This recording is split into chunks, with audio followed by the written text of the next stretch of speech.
Olá pessoal, estamos aqui para o nosso primeiro Papo de Doutor. Eu sou o Dr. Williams Ramos, gerente médico da Apsen, e hoje vamos conversar sobre o tema ansiedade com o psiquiatra Dr. Michel Haddad.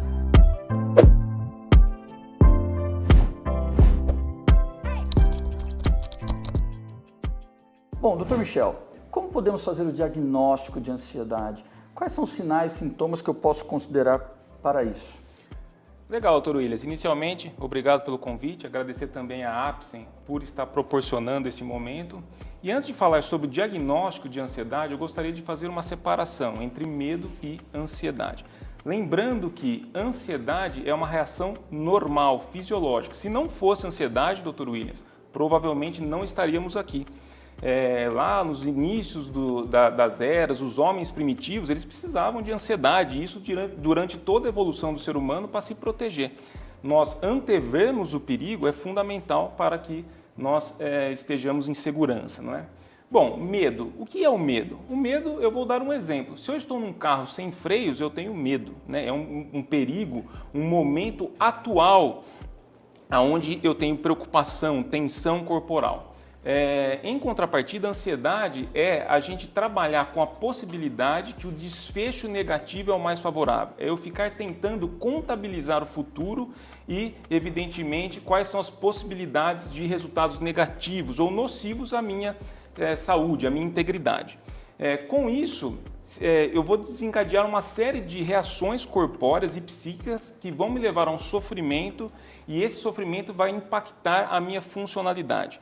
Então eu preciso de um tempo com esses sintomas, esse tempo de sintomas vai levar a um impacto no meu funcionamento, e com isso eu vou estar diante da ansiedade patológica. E é essa ansiedade que o profissional de saúde, o psiquiatra, irá fazer o diagnóstico. Mas o que causa a ansiedade? Eu tenho envolvimento de fatores genéticos ou só fatores ambientais? Como seria? Olha, Dr. Williams, isso é uma excelente pergunta, né? É uma comunhão de fatores, então fatores ambientais, fatores genéticos e fatores biológicos. Um exemplo que eu gosto muito de usar é que a nossa mente, o nosso psiquismo, pessoal, ele é a interação do nosso cérebro com o contexto no qual ele está inserido. Então, como essa balança se equilibra é que eu tenho meu funcionamento psíquico.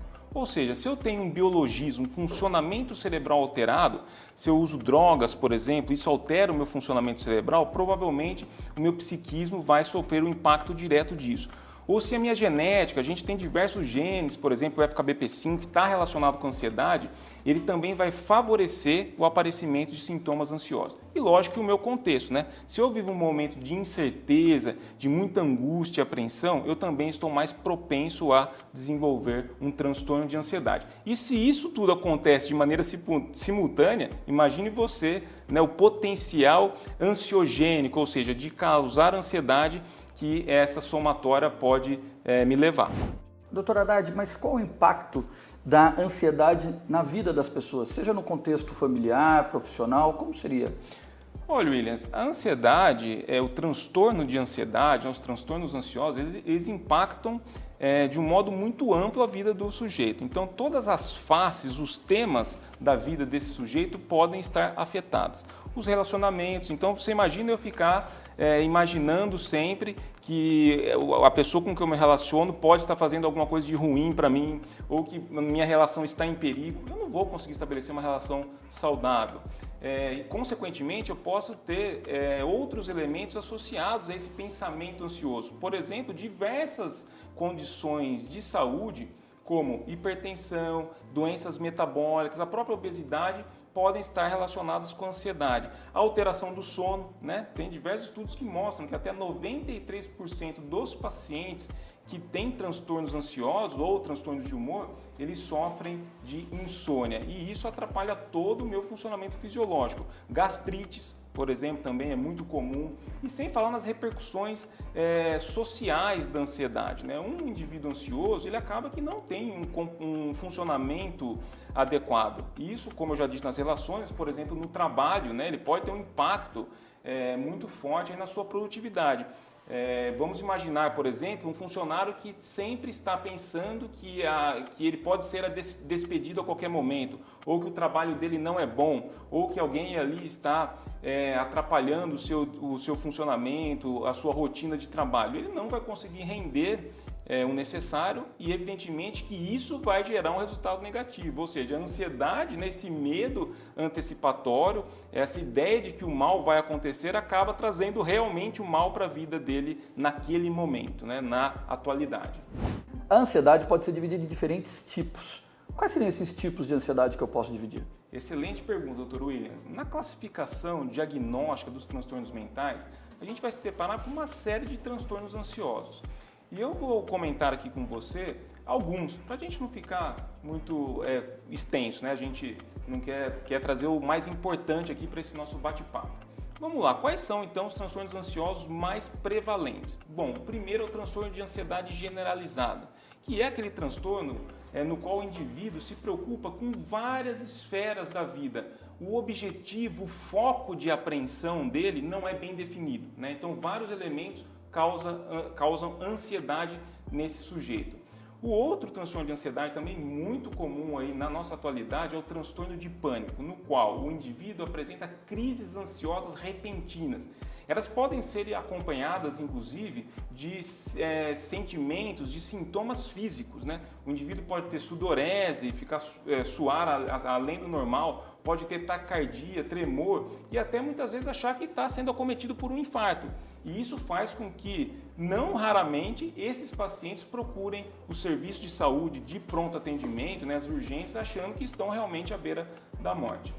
Outro transtorno muito comum são os transtornos somatoformes, que são os transtornos onde o indivíduo sente no corpo mesmo a ansiedade. Então, por exemplo, os transtornos dolorosos persistentes, a hipocondria estão dentro dos transtornos somatoformes.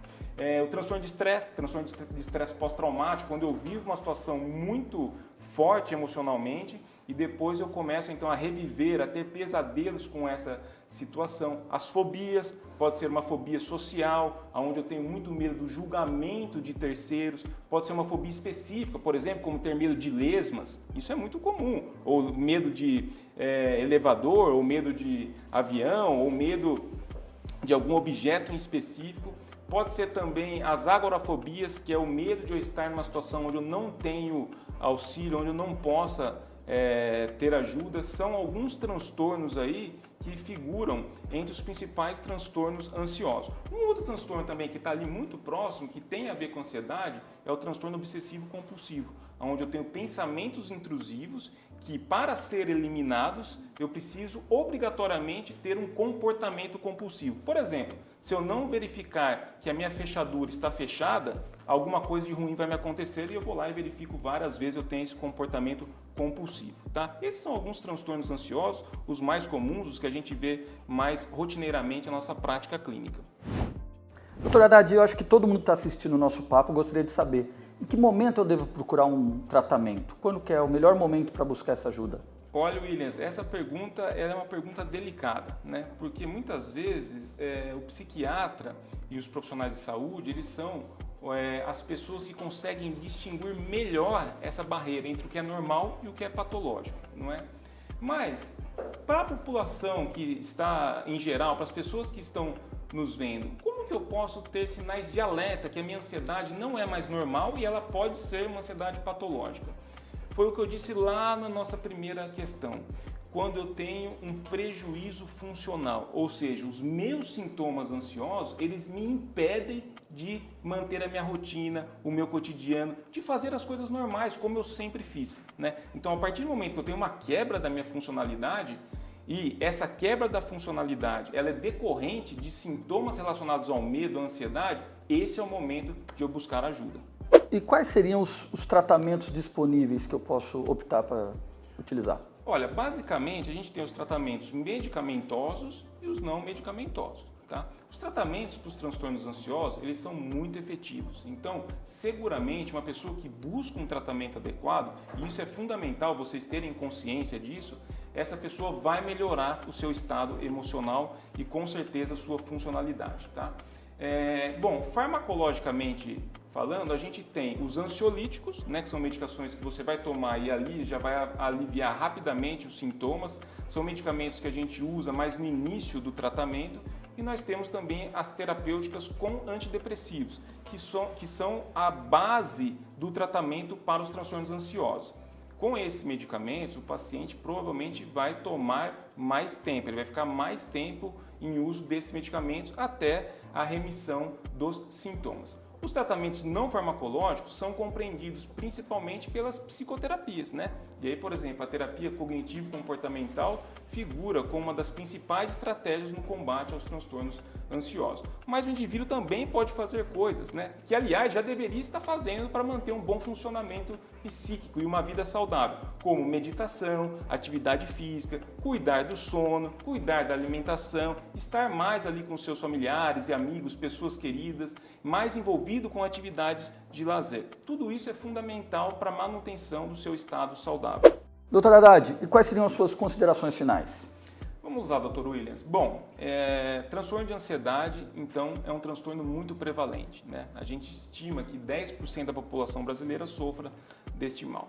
O que é importante?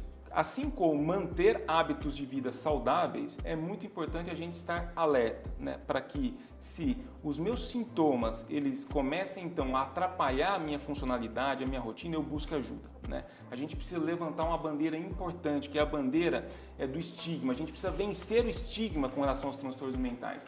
E eu gostaria de lembrar aqui para vocês a importância do tratamento precoce otimizado. O que é isso? O que significa o tratamento precoce otimizado? Nada mais é do que, quanto mais rápido eu conseguir abordar terapeuticamente esse paciente, muito maior é a minha chance de sucesso. Ou seja, pessoal, se você apresenta algum sintoma ansioso e esse sintoma está de algum modo limitando a sua vida, busque ajuda, busque auxílio. Com certeza esse transtorno pode ter tratamento e a evolução dele pode ser favorável se quanto mais rapidamente a gente conseguir abordá-lo. Gostaria de agradecer ao Dr. Michel Haddad, que esteve conosco hoje, e agradecer a todos que nos acompanharam nesse Papo de Doutor. Em breve estaremos juntos novamente.